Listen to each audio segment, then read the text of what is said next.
In the bustling city of Lagos, Nigeria, a policeman named Sergeant Chike Martins meets a soldier, Lieutenant Amaka Ngosu, during a joint military-police operation. Their initial encounter was brief, but fate brought them together again at a social gathering. As they conversed, Chike was drawn to Amaka's intelligence, courage, and beauty. Amaka too was captivated by Chike's charming smile and kind heart. Their relationship blossomed, and they enjoyed every moment together. However, their happiness was short-lived. During a routine patrol, Chike was ambushed and killed in a line of duty. Amaka was devastated. After Chike's passing, Amaka was heartbroken. She struggled to come to terms with the loss of her partner and best friend. However, as time passed, she slowly began to heal. It was during this period of healing that she met her first husband, Sergeant Tunde Obasanjo. Tunde was a kind and gentle soul who had been a colleague of Chike's. They had met a few times before, but it wasn't until after Chike's passing that they really connected. Their first conversation was at a mutual friend's wedding. Amaka was sitting alone at a table, lost in thought, when Tunde approached her. "May I join you?" he asked, his voice soft and gentle. Amaka looked up and smiled weakly. "Of course," she replied. As they talked, Amaka found herself at ease with Tunde. He was easy to talk to, and he listened intently as she shared stories about Chike. Tunde too was drawn to Amaka's beauty, both inside and out. He admired her strength and resilience in the face of adversity. As the wedding reception came to a close, Tunde walked Amaka to her car. "Would you like to grab coffee with me sometime?" he asked, his eyes locked on hers. Amaka's heart skipped a beat. No one had asked her out since Chike's passing. She wasn't sure if she was ready, but there was something about Tunde that made her feel safe. "I would like that," she replied, smiling softly. Their coffee date turned into dinner, and soon they were spending all free time together. Tunde was patient and understanding, allowing Amaka to heal at her own pace. As they grew closer, Amaka found herself falling deeply in love with Tunde. He was kind, caring, and genuinely interested in getting to know her. One evening, as they sat together on the beach, watching the sunset, Tunde turned to Amaka and said, "I love you. You're an amazing woman, and I feel so lucky to have you in my life." Amaka's heart swelled with emotion. "I love you too," she replied, tears of joy streaming down her face. Their relationship blossomed, and they enjoyed every moment together. They would often go on long walks, have deep conversations, and explore new places together. Tunde was Amaka's rock, supporting and encouraging her every step of the way. He helped her to heal and move forward, and she was forever grateful to him.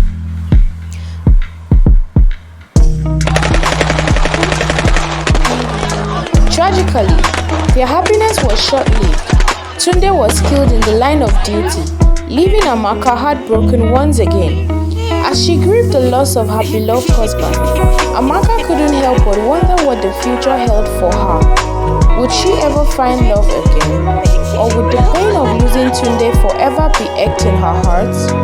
Days turned into weeks, and weeks turned into months. Amaka was still grieving the loss of Tunde. She would often find herself wandering around the house, expecting to see him walk through the door, smiling at her, but he never did. One day, as she was sitting in the living room, lost in thought, she heard a knock on the door. She got up to answer it, expecting it to be one of her friends or family members, but to her surprise, it was Captain Ibrahim, a colleague of Tunde's. "Captain Ibrahim," Amaka said, trying to hide her surprise. "What brings you here?" "I came to pay my respect," Captain Ibrahim replied, his voice soft and gentle. "I know it's been a few months since Tunde's passing, but I wanted to check in on you and see how you're doing." Amaka appreciated his kindness and invited him in. They sat down in the living room. and Captain Ibrahim asked her about her well-being. Amaka opened up to him, sharing her feelings and struggles. As they talked, Amaka noticed that Captain Ibrahim was listening intently, his eyes filled with compassion and understanding. She felt a sense of comfort in his presence, something she hadn't felt in a long time. After a while, Captain Ibrahim stood up to leave, but before he did, he turned to Amaka and said, "I know this may seem like a strange time to ask, but I was wondering if you would consider marrying me." Amaka was taken aback. She never expected him to propose, especially so soon after Tunde's passing. She didn't know what to say. "Captain Ibrahim, I don't know." Amaka stuttered. "I'm still grieving, and I don't think I'm ready to move on." Captain Ibrahim nodded understandingly. "I know, it's a lot to ask, but I want you to know that I'm willing to wait. I care about you deeply, Amaka, and I want to be there for you." Amaka appreciated his kindness, but still she wasn't sure. She told him that she needed time to think, and Captain Ibrahim said he understood.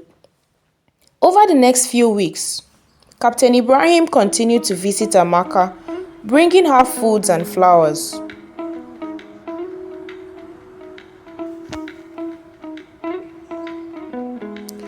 He would sit with her, listen to her talk, and offer words of comfort. Amaka found herself drawn to him, but she still wasn't sure if she was ready to move on.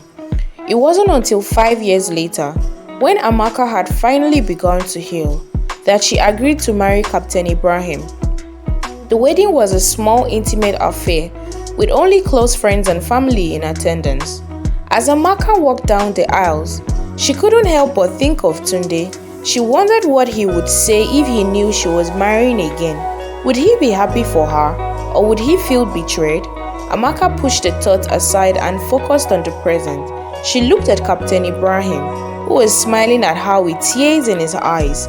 She knew that she still had feelings for Tunde, but she also knew that she had to move on. "I do," Amaka said, her voice firm and clear. As Captain Ibrahim placed the ring on her finger, Amaka felt a sense of closure. She knew that she would always carry Tunde's memory with her, but she also knew that she had found a new love, one that would help her heal and move forward. Tragedy struck again when Captain Ibrahim died in a military operation. Amaka was heartbroken, feeling as though she was cursed. Governor Adeyemi, the governor of Lagos, had heard the whispers about Amaka's supposed curse, how she had lost not one, but two husbands in tragic circumstances. The governor, a devout man, couldn't help but wonder if there was truth to the rumors. He decided to take matters into his own hands and called for a trial session to determine Amaka's fate. As Amaka stood before him, Governor Adeyemi was taken aback by her beauty. Her slender hips and innocent demeanor seemed to radiate otherworldly aura. He found himself drawn to her despite his initial reservations. "So, Amaka," Governor Adeyemi began, his voice firm but curious. "Tell me, what do you say to these allegations of being cursed?" Amaka looked up at him, her eyes flashing with a mix of fear and defiance. "I don't believe in curses, Your Excellency," she replied, her voice steady. "I believe in faith and the will of God. I've lost two good men, but that doesn't mean I'm cursed." Governor Adeyemi studied her, searching for any sign of deception, but all he saw was sincerity and a deep sadness. He began to question his initial impression, wondering if he had misjudged her. As the trial session continued, Governor Adeyemi found himself growing more and more entranced by Amaka. He asked her questions about her past, her hopes and her dreams, and with each response, he felt himself deeper in love with her. Finally, the trial session came to a close. Governor Adeyemi looked at Amaka, his heart pounding in his chest. "Amaka," he said, his voice low and husky, "I believe you. I don't think you are cursed. In fact, I think you are one of the most remarkable women I've ever met." Amaka looked up at him, surprised, ached on her face. "Thank you, Your Excellency," she replied, her voice barely above a whisper. Governor Adeyemi smiled, his heart soaring. "Call me Adeyemi," he said, his eyes locked on hers. "And I hope you would consider staying in the States. I would very much like to know you better." Amaka's cheeks flushed and she looked away, her heart racing. She had never expected this turn of events, but she couldn't deny the spark that had ignited between her and the governor. Governor Adeyemi's eyes sparkled with excitement as he led Amaka to the beautifully decorated garden. The soft glow of the setting sun cast a romantic ambience, and the sweet scent of blooming flowers filled the air. He took Amaka's hand, his voice filled with emotions, and said, "Amaka, from the moment I met you, I knew you were special. Your strength, your beauty, and your compassion drew me in. I want to spend the rest of my life making you happy. Will you marry me?" Amaka's heart skipped a beat as she gazed into the governor's eyes. She saw the sincerity and love there, and her heart melted. "Yes, I'll marry you," she replied, her voice barely above a whisper. As the news of their engagement spread, the state erupted in joy. People celebrated the union of their beloved governor and the woman who had captured his heart. After their wedding, Amaka became the first lady of the state, and her presence brought a new era of peace and prosperity. She worked tirelessly alongside the governor, using her intelligence and compassion to improve the lives of the state's citizens. Governor Adeyemi often sought Amaka's counsel, valuing her opinion and insight. "You're my rock, Amaka," he would say. "Your wisdom and kindness inspires me every day." Amaka's response would always be filled with love and devotion. "I'm honored to stand by your side, my love. Together, we can achieve greatness and make our state a better place for all." As they worked together, Amaka's influence on the governor became evident. She encouraged him to prioritize education and healthcare, and soon, the state saw significant improvement in these areas. The governor's love for Amaka was evident in the way he prioritized her opinions and involved her in state affairs. One day, while attending a meeting with the state officials, Governor Adeyemi turned to Amaka and said, "My dear, I value your input. What are your thoughts on this proposal?" Amaka smiled, her eyes shining with intelligence. "I think it's a great idea, but we need to consider the potential impact on the local community. Perhaps we could invite them to share their concerns and suggestions." The governor nodded, impressed by Amaka's thoughtful approach. "That's a wonderful idea, my love. Let's make it happen."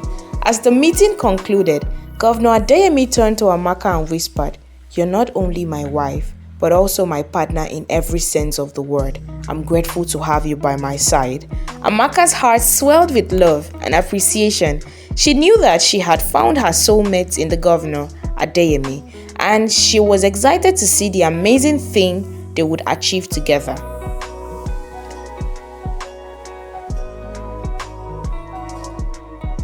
As Governor Adeyemi's term drew to close, his health began to decline rapidly. With his time running out, he summoned his closest advisors to his bedside. In a weak but resolute voice, he declared his final wish. Amaka, his beloved wife, should succeed him as governor. "My dear friends," Governor Adeyemi said, his eyes scanning the room, "I know this may come as a surprise to many of you, but I firmly believe that Amaka is the best person to take over as the governor. She has been my rock, my partner, and my confidant throughout my term. She knows the intricacies of governance and has a deep understanding of the needs of our people." His advisors exchanged skeptical glances, but the governor continued undeterred. "I know some of you may think Amaka lacks experience, but I assure you, she has been groomed for this role. She has a natural leadership ability and a compassion that will save our people." Well, despite the governor's impassioned plea, his wish was not honored. Mr. Okoro, the deputy governor, had long been positioning himself for the top spot and argued that the governor's wish was not legally binding. "I'm afraid the governor's declaration is not enough to secure Amaka's succession," Mr. Okoro said, his voice deepened with condescension. "The law is clear. The deputy governor takes over in the event of the governor's incapacitation or death, "I'm sorry, Amaka, but you are not eligible to succeed your husband." Amaka's face fell, her eyes welling up with tears. She had been so sure that her husband's wish would be respected, but now it seems that her dreams of continuing his legacy were being dashed. As the news of Governor Adeyemi's passing spread, Amaka was left to mourn not only the loss of her beloved husband, but also the loss of her dreams. Mr. Okoro, meanwhile, was sworn in as the acting governor, and Amaka was left to wonder what the future held for her. Amaka's determination to fulfill her late husband's wish and become governor was unwavering. She spent every waking moment strategizing and building her campaign. However, she knew that to succeed, she needed sponsors to support her ambition. One day, while meeting with a group of potential donors, Amaka was asked about her plan for the state. "I want to focus on education and healthcare," she replied confidently. "There are building blocks of a prosperous society, and I believe that every citizen deserves access to quality services." The room fell silent, with some of the donors exchanging skeptical glances. One of them, a wealthy businessman, spoke up. "Amaka, we appreciate your passion, but do you have what it takes to lead this state? You're from Osun State, but married to a Lagosian. How will you navigate the complexity of our state politics?" Amaka smiled, anticipating this question. "Legally, I am from Lagos by marriage," she explained, "and I've made it my home. I understand the needs and challenges of our people, and I'm committed to serving them." Despite her convincing argument, Amaka faced a tough campaign. The former deputy governor, her rival, launched a smear campaign against her. Posters began to appear around the state mocking her past marriages and implying that she was somehow responsible for her husband's death. The poster reads, "She killed her husband, and now she wants to kill the state." Amaka was devastated, but she refused to let the negativity bring her down. "I won't let my opponent define me," she said in a televised interview. "I'm a strong, capable leader who is committed to serving the state. I won't engage in petty politics or respond to baseless attacks. Instead, I'll focus on sharing my vision and plans with the people." As the campaign heated up, Amaka's message began to resonate with the people. She traveled across the state, meeting with voters and listening to their concerns. Slowly but surely, she built a momentum that would carry her through the tough times ahead. As the election heated up, the deputy governor, now acting governor, received a surge of support from billionaires outside the country. They were drawn to his promise to develop his underprivileged community, which had been neglected for far too long. The fact that it was his senatorial district turn to produce a governor also worked in his favor. "We need someone who understands our struggle and would fight for our rights," said one of his supporters, a young woman from his community. "The deputy governor has shown us that he cares, and we are willing to do whatever it takes to see him win." The deputy governor's campaign gained momentum, with many grassroots campaigns springing up across the state. His message of hope and development resonated with the people, and soon it seemed like voters were singing his praises. "We're not just voting for a governor, we're voting for a chance at a better life," said another supporter, a father of 3. "The deputy governor has promised to bring jobs, education and healthcare to our community, and we believe him."